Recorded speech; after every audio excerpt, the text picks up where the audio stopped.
साक्षात भगवान ब्रह्मदेव का वो सबसे शक्तिशाली पुत्र, जिसने स्वयं नारायण को ही युद्ध के लिए ललकार दिया था, और अपने आराध्य से दो दो हाथ करने की इसी भयंकर प्यास में इस महान योद्धा ने एक अंधेरी गुफा में पूरे 2 युगों तक इंतजार किया। और फिर द्वापर युग में भगवान कृष्ण के साथ शुरू हुआ 28 दिनों का सबसे खौफनाक महायुद्ध। कहानी आरंभ होती है सत्य युग से, जब ब्रह्मा जी के जम्हाई लेते समय उनके मुख से एक अत्यंत शक्तिशाली बालक का जन्म हुआ, जाम्बवंत।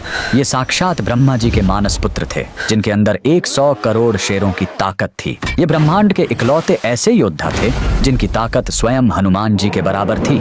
इनकी असीम शक्ति का अंदाजा इसी बात से लगाया जा सकता है कि जब वामन अवतार में भगवान ने अपने 3 कदमों में पूरा ब्रह्मांड नाप दिया था, तब जाम्बवंत जी ने अपनी जवानी के जोश में उस विशाल काय वामन भगवान की 21 बार परिक्रमा कर ली थी। फिर आया त्रेता युग। जाम्बवंत जी ने भगवान राम की सेना का साथ दिया। पूरे रामायण काल में साक्षात नारायण के अलावा कोई ऐसा पात्र नहीं था जो जाम्बवंत जी से युद्ध लड़ सके। ये वही थे जिन्होंने हनुमान जी का मार्गदर्शन किया और उन्हें उनकी भूली हुई शक्तियों की याद दिलाई। लंका विजय के बाद जाम्बवंत जी ने अपने आराध्य श्री राम को ही युद्ध के लिए चुनौती दे दी। भगवान राम मर्यादा पुरुषोत्तम थे, इसलिए उन्होंने मुस्कुराकर कहा, इस युग में नहीं ऋक्षराज, जब मैं द्वापर युग में कृष्ण बनकर आऊंगा तब तुम्हारी ये युद्ध की इच्छा जरूर पूरी करूंगा। बस इसी एक युद्ध के इंतजार में जाम्बवंत जी गुजरात के पोरबंदर में स्थित राणावाव की इस खौफनाक गुफा में चले गए और युगों तक अपने प्रभु का इंतजार करने लगे। समय का पहिया घूमा और द्वापर युग आ गया। एक दिन भगवान श्री कृष्ण स्यमंतक मणि की खोज में